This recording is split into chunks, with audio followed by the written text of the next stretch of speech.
There be some sports are painful, and their labor delight in them sets off. Some kinds of baseness are nobly undergone, and most poor matters point to rich ends. This my mean task would be as heavy to me as odious, but the mistress which I serve quickens what's dead, and makes my labors pleasures. I must remove some thousands of these logs and pile them up upon a sword injunction. Weeps when she sees me work, and says such baseness had never like execute. I forget, but then sweet thoughts do even refresh my labors, most busy left when I do it. Work not so hard. I would the lightning had burnt up all those logs that you enjoy to pile. Pray, set it down and rest you. When this burns, 'twill weep for having wearied you. My father is hard at study. Pray now, rest yourself. He's safe for these 3 hours. Oh, most dear mistress, the sun will set before I shall discharge what I must strive to do. If you'll sit down, I'll bear your logs a while. Pray, give me that. I'll carry it to the pile. No, precious creature, I'd rather crack my sinews, break my back, than you should undergo such dishonor while I sit lazy by. It would become me as well as it does you, and I should do it with much more ease, for my good will is to it, and yours is it is against. No, noble mistress, 'tis fresh morning with me when you are by at night. I do beseech you, chiefly that I might set it in my prayers. What is your name? Miranda. Oh, my father, I have broke your hest to say so. Admired Miranda, indeed the top of admiration, worth what's dearest to the world. Full many a lady I have eyed with best regard, and many a time the harmony of their tongues hath into bondage brought my too diligent ear.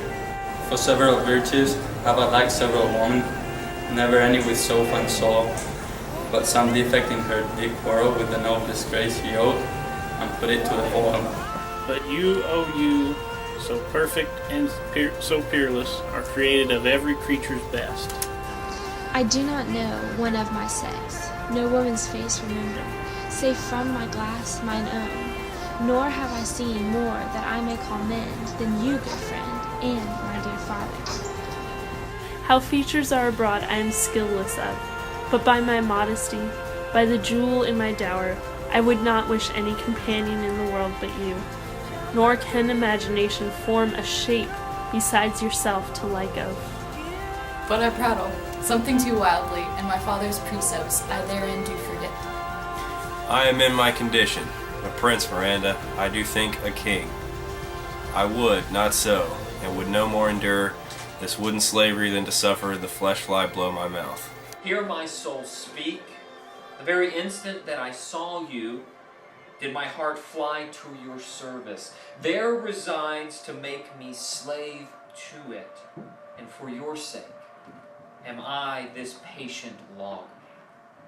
Oh, do you love me? Oh, do you love me? Do you love me? Do you love me?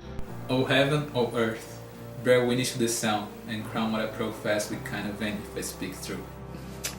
If hollowly invert what best is boded me to mischief, I, beyond all limit of what else in the world, do love, prize, and honor you.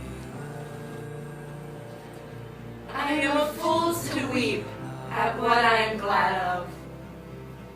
Wherefore weep you?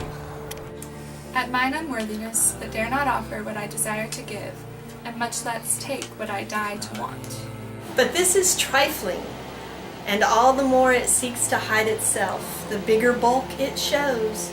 Hence bashful cunning, and prompt me plain and holy innocence.